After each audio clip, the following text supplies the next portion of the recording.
Bismillahirrahmanirrahim. Assalamualaikum warahmatullahi wabarakatuh. Alhamdulillahirrabbilalamin. Wassalatu wassalamu ala rasulillah. Senang sekali jumpa di channel Donitan. Sekarang saya sedang ditemenin sama Villa ya? Iya. Villa. Assalamualaikum Villa. Waalaikumsalam. Villanya berapa kamar? Maunya yang berapa? Tahu. Villa sepatu atau villa rumahan? Villa sepatu. Villa sepatu. Alhamdulillah. Ini juga syahadat kapan Villa? Tahun lalu. Tahun lalu? Iya. Oh berarti belum lama. Masih boleh disebut mualaf ya berarti ya. Syahadatnya Di MCI Tebet. MC Tebet. Oke. Sama Mbak Retno bukan? Sama Pak Dero. Pak Dero. Romadi. Oh Romadi. Iya, Gitu. Pak Romadi. Alhamdulillah. Dengar-dengar katanya anak pendeta. Iya. Pendeta mana nih? Kebetulan Bapak di GBI. Hah? GBI mana? Di Papua, di Nabire. Papua? Iya. Jauh bener. Jadi dulu kan mereka sekolah Alkitab ya. Nah, terus kemudian misionaris gitu ke sana. Oh jadi misionaris? Iya, dari tahun 96 terus ngebangun yayasan yang di... Dari 96? Berarti udah tua ya. 96 udah lahir belum? Udah. Oh udah. Belum. Jadi papanya emang sekolah Alkitab? Iya. Di Dulu mana? di STT Tawangmangu. Oh Tawangmangu. Tawangmangu. Terus habis itu jadi misionaris Iya. dikirim ke Papua? Di sana mereka ngebangun yayasan mulai dari asrama dan sekolah. Yang ngirim gereja berarti? Anda ada bersama tim yang lain. Oh. Jadi bukan dari gereja. Jadi mereka satu tim bikin di sana, akhirnya sekarang meluas se Indonesia. Berarti dulu Villa lahir di Papua? Enggak, di Tangerang. Oh lahir Iya, Tangerang. Mamanya ikut ke Papua dulu? Iya, mamanya juga di STT Tawangmangu juga. Oh sama-sama. Oh ketemu di lokasi Cinlok maksudnya? Kayaknya sih. Cinlok. Sama-sama belajar ini ya apa namanya jadi pendeta. Terus nikah. Terus jadi punya gereja di Papua. Enggak punya gereja sih. Misionaris. Bilangnya apa ya? Evangelis kali ya. Bukan pendeta yang punya gembala gitu. Tapi? Bukan pendeta yang punya jemaat. Tapi ya kalau khotbah kemana-mana ya itu sebutannya apa itu. Jadi pendeta tembak itu maksudnya? Iya. Jadi dia khotbahnya di mana-mana? Iya, hamba Tuhan. Evangelis ya berarti ya? Evangelis. Oke. Jadi di Papua berapa tahun papanya? Udah dari tahun 96 mereka Sampai? di sana. Sampai saat ini. Oh sampai sekarang? Oh lah kok bisa lahir di Depok? Apa? Lahir di mana tadi? Lahir Di Tangerang? Mama Ciben.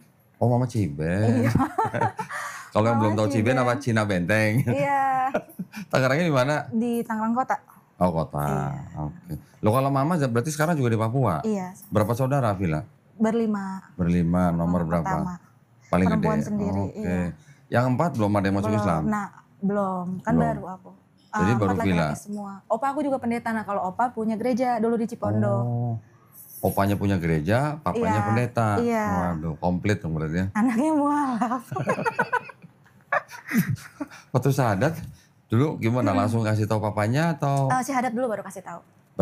berapa lama setelah syahadat baru ngasih tahu? Sekitar 2 atau 3 bulan ya. Kayaknya. Oh 2-3 bulan, nggak langsung ya? Enggak. Nah terus begitu ngasih tahu gimana? Ngasih tahu papa dulu atau mama dulu? Bareng karena mereka bareng. udah curiga nih anaknya udah nggak bener nih kayaknya gitu kan. Nggak bener. Terus habis itu telepon, habis itu ngobrol kan. Terus aku bilang gini, kita diskusi ya, aku bilang itu, bukan jangan debat gitu ya. Diskusi, aku tanya, dia bilang, kenapa kamu terakhir gereja kapan, kata dia gitu. Kayaknya yang 2 tahun lalu itu yang sama papa sama mama mereka kan kadang Natalan kan kesini ya, Kesini, dari sana gitu. Nah habis itu, ya kenapa udah, iya karena aku ngerasa nggak punya koneksi lagi gitu dengan, jadi ibadah hanya sekedar rutinitas tapi ya hambar gitu, nggak punya rasa apa-apa gitu kan. Jadi terakhir kok lama banget gitu, iya gitu. Terus sekarang kamu mana gitu? Iya aku mempelajari yang lain, aku bilang lagi mempelajari yang lain. Terus ngobrol-ngobrol gitu. Itu padahal udah syahadat tuh? Udah. Bilangnya masih mempelajari yang lain gitu? Lagi mempelajari yang lain. Terus dia bilang, apaan agama apa kata dia gitu, semuanya aku bilang gitu kan. Nah ya udah, yang penting jangan pindah kata dia kayak gitu kan. Terus aku tanya, nah sekarang papa itu memilih Protestan itu karena apa? Aku bilang gitu. Protestan Protestan tuh karena apa? Ya karena emang Yesus tuh jalan kebenaran dan kehidupan gitu kan. Di Katolik juga katanya. Jawaban gitu, ya makanya aku bilang kenapa papa milihnya nggak Katolik, kenapa milihnya Protestan gitu kan. Itu sama aja, itu kan menyembah satu Tuhan yang sama kata dia gitu kan, cuman beda caranya aja. Aku bilang enggak dong Pak, orang kitabnya aja beda, aku bilang gitu. Terus perpecahan dari mulai Katolik ke Protestan kan itu kan ada ininya ya, ada prosesnya juga. Waktu itu Martin Luther mengeluarkan berapa tuntutan dia gitu kan, dari sebelumnya 95. Juga ada 95 dalil kalau nggak salah. Terus sebelum dan ada Ortodoks juga, aku bilang kan kitabnya beda juga, aku bilang gitu. Nah, kenapa Papa milihnya Protestan nih? Kenapa nggak milihnya Katolik? Kalau misalkan kita ngelihatnya Tuhannya sama nih ya, aku bilang gitu kan. Papanya nggak jawab karena di Protestan kita bisa nyanyi-nyanyi, joget-joget gitu. Enggak, ya, sama aja tuh. Enggak sama kata dia gitu. Sama aja, cuman beda ini doang kata dia, beda caranya aja. Enggak apa, karena Papa kan orang Batak ya. Enggak, karena opung itu Kristen Protestan. Coba kalau opung Katolik kita sekarang, aku ngomong gitu kan. Dia mulai dia terus akhirnya dia bilang, terserah deh Cici mau pelajarin agama apa, yang penting jangan pindah agama kata dia kayak gitu. Terus aku bilang, ya nggak bisa gitu kalau misalkan kita sudah menemukan yang benar, masa kita tetap harus ngikutin yang nggak benar hanya karena dulu-dulu kayak gitu gitu. Terus ya itu baru mulai. Terus berarti kamu udah nggak percaya Yesus kata dia. Percaya ada Yesus, tapi Yesus itu bukan Tuhan Pak, aku bilang gitu. Terus udah ini mulai nih ya kan, naik Ngasih ayat nggak tuh? Ngasih, enggak, belum ngasih, karena dia masih sabar. Ya udah, abis itu mama yang ini kan, dia kan biasa kalau telepon kan di speakerin gitu kan. Wah kamu beneran udah sesat nih kata dia gitu. Kamu beneran udah sesat nih gitu. Enggak dong, aku bilang gitu. Enggak, percaya ada Yesus, tapi Yesus itu bukan Tuhan gitu. Yesus tuh nabi. Nah setelah Yesus tuh masih ada Nabi Muhammad kayak gitu. Enggak kata dia gitu. Berarti langsung ketahuan dong, wah Islam nih gitu. Dia udah bilang gitu. Kamu udah ini nih, kamu apa namanya terkena apa mainnya sama siapa kata dia gitu kan, udah kena sama lingkungan. Enggak, aku bilang emang enggak cuman ini yang dipelajarin, cuman aku nanya ke mereka itu tentang Kristennya, bukan tentang Islamnya gitu kan. Tapi itu nggak bisa dijawab. Terus aku tanya tentang Trinitas. Gimana bisa? Maksudnya Villa nanyain Trinitas ke papa mamanya? Kita bahas, iya. Aku bilang kita jangan debat ya, kalau debat kan berantem. Kita diskusi aja, aku bilang itu. Diskusi ringan aja, ya udah. Terus? Nanya tentang Trinitas gini, coba deh Papa selalu pikirin gitu kan. Maksudnya Tuhan itu satu tapi jadi tiga, Bapa, Anak, dan Roh Kudus tuh gimana ceritanya gitu. Kalau misalkan emang Yesus itu Allah, maksudnya sebutannya ya, maksudnya Allah gitu. Lah dia pas waktu mau disalib aja dia berdoa dulu di Taman Getsemani gitu kan. Dia pas disalib aja dia juga berdoa, dia juga bilang Bapak mengapa Eli mengapa lama sabaktani ya. Mengapa engkau meninggalkan aku. Eli lama sabaktani, bukan Eli mengapa lama sekali loh ya. Iya ya, pertolongannya nggak datang gitu ya. Ya ampun. Terus? Nah, iya, terus bingung tuh dia ngejelasinnya sampai akhirnya dijelasin sama mama itu pakai rumus matematika.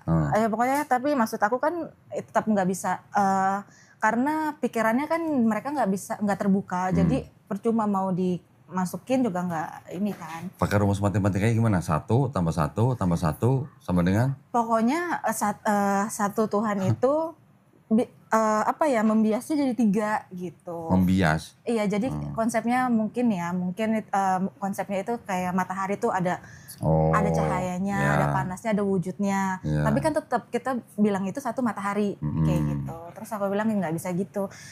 Terus dia bilang enggak, Yesus itu 100% manusia, 100% Tuhan. Iya nggak bisa dong. Iya aku bilang gitu dong, ya nggak bisa dong kayak gitu. Udah berani ya bantah orang tuanya ya. Kan kita diskusi aku bilang. Diskusi ya. Soalnya kalau debat pasti kan harus ada yang kalah, ada yang menang kan. Kalau diskusi kan enggak nih, kita saling tukar pikiran kan. Terus?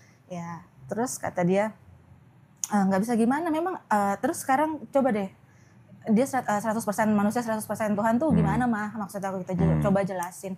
Terus kata dia, iya itu ada masa-masanya di mana dia 100% jadi manusia, 100% jadi Tuhan. Misalkan dia pas waktu melakukan mujizat, itu dari Tuhan, itu tuh Allah gitu kan. Ya yang biasanya ya dia physically manusia gitu. Nggak bisa mah Allah tuh Tuhan tuh nggak bisa berwujud manusia. Kalau misalkan dia mau turun gitu kan, dia kan bisa melakukan apa aja, kenapa dia harus menjadi manusia gitu. Terus ngomongin penebusan juga. Aku tanya, dulu tuh sebenarnya awal-awalnya mulai berpikir itu pas SMP itu dulu kan aku aktif di gereja ya. Emang aktif sih menjadi remaja gereja, terus pelayanan juga, jadi guru sekolah minggu juga gitu.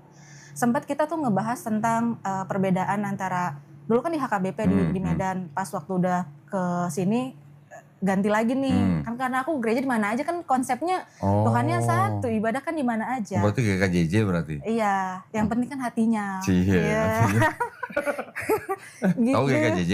Apa gereja? Gereja Kristen jalan-jalan. Oh, nggak tahu. Pindah-pindah gitu. Nggak masalah sih. Nah, habis itu mereka ngebahas tentang bedanya Penebusan. karismatik sama yang biasa. Oh, karismatik. Iya, itu aku mulai kayak ada beda-bedanya nih gitu kan. Maksudnya kenapa sih HKBP harus ngebahas itu? Gereja Sinode kenapa harus ngebahas yang itu kan? Nah, terus masuk kuliah. Masuk kuliah itu kan ada yang kayak dari UKM-nya kerohanian gitu kan, ada kayak kelompok kecil. Nah, mereka tuh kayak ngerangkul kita gitu kan, namanya anak-anak baru. Di situ dia ngajarin kayak, kan mereka udah punya materinya masing-masing. Ngajarin kalau manusia itu punya yang namanya natur dosa. Nature ya. Iya, jadi natur dosa itu dosa bawaan lahir gitu. Dosa waris. Dosa waris, jadi begitu dia lahir dia udah berdosa. Ya. Jadi kalau 3 hari lahir meninggal Kan gimana tuh? kasihan ya. Terus Iya. aku mikir lah, kok kayak gitu ya? Terus buat apa dong Yesus itu mati di kayu salib? Buat nebus dosa kita kalau toh kita punya dosa bawaan lahir. Itu aku tanya sama mamaku pas waktu kita ngomong itu. Itu tuh dosa Adam, dosa dari yang zamannya Adam. Jadi kalau kita melakukan dosa ya kita tetap berdosa juga. Ya sia-sia dong. Terus udah ditebus masih dosa Pengorbanannya. gitu. Iya makanya kan. Iya gitu. Beberapa yang ditanya tentang hal itu. Terus akhirnya udah selesai tuh obrolan kita malam itu. Besok paginya langsung ngirimin semua YouTube yang pertanyaan-pertanyaan gitu.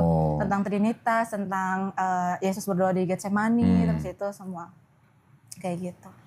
Tapi sampai sekarang sih masih dia ngirimin ini apa Christian Prince ya. Oh, Christian Prince. Iya, yang sekarang dia ngirimin itu. Iya. Tentang itu. Ya tetap aja aku bilang ya enggak lah itu. Loh, jadi waktu setelah habis ngobrol bertiga sama papa mama itu, terus akhirnya mereka tahu kalau Villa udah masuk Islamnya kapan? Sebenarnya harusnya mereka udah ngerasa, udah tahu. Udah tahu, cuman nggak yang itu aja. Cuman dia bilang kayak gini, terserah Cici kata dia gitu kan, mau pelajarin agama apa aja, yang penting jangan pindah kan kayak gitu kan. Terus ngapain pelajari kalau jangan pindah? Kalau seandainya yang benar ternyata Kristen itu bukan agama yang benar gitu kan, keyakinan itu, aku bisa dong milih yang lain. Ya udah kalau kamu itu nggak usah lagi ngomong sama papa, sama mama, mati pun papa nggak usah kau datang katanya gitu. Langsung gitu kan. Ya udah, ya orang aku udah Islam itu.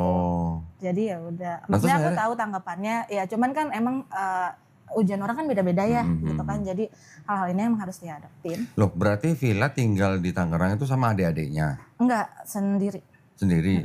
Adik-adiknya ikut papa mama? Ada yang di Malang, ada yang di Kalimantan, udah pada kerja. Udah pada keluar. Iya. Di Tangerang sendiri, papa mamanya di Papua. Setahun sekali mereka pulang gitu? Iya, setahun sekali pulang. Oke, nah terakhir berarti dari ngomong bertiga itu sampai sekarang belum ketemu? Belum balik lagi, belum ketemu. Iya belum ketemu berarti.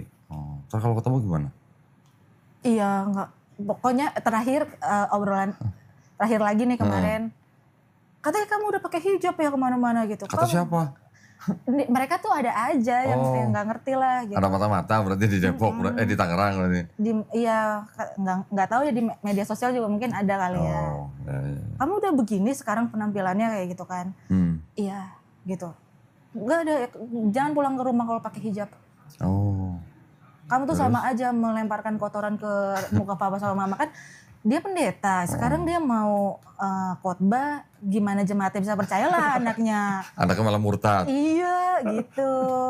Ya sebenarnya mencoreng muka orang tuanya berarti ya dia. Sebenarnya ini ngomong kayak gini sok kuat sih. Sebenarnya di sisi lain sedih. Oh gitu. Menangis, enggak. tisu.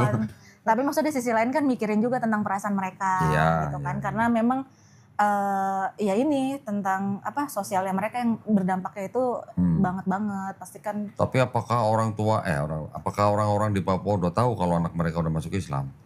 Harusnya sih udah, harusnya. Tapi mungkin sebagian ya. Waktu itu aku pernah upload di Instagram, langsung ditelepon. Akhirnya dihapus. Itu jangan sampai ya ada orang Papua yang nge-like kata dia gitu. Oh. Baru sebentar. Udah langsung ya udah. Ya kalau mau jaga perasaan orang tua, Iya. sebaiknya jangan upload di medsos lah. Iya. Itulah. Itu Makanya juga hargain lah. Nah makanya sebenarnya podcast juga awalnya nggak mau. Sama Kang Asep kan Ngaji Cerdas sudah berapa kali aku tolak. Ya, Nggak mau. Cuman oke. akhirnya mau tuh ya karena diniatinnya ini aja buat syiar aja. Niatnya buat syiar.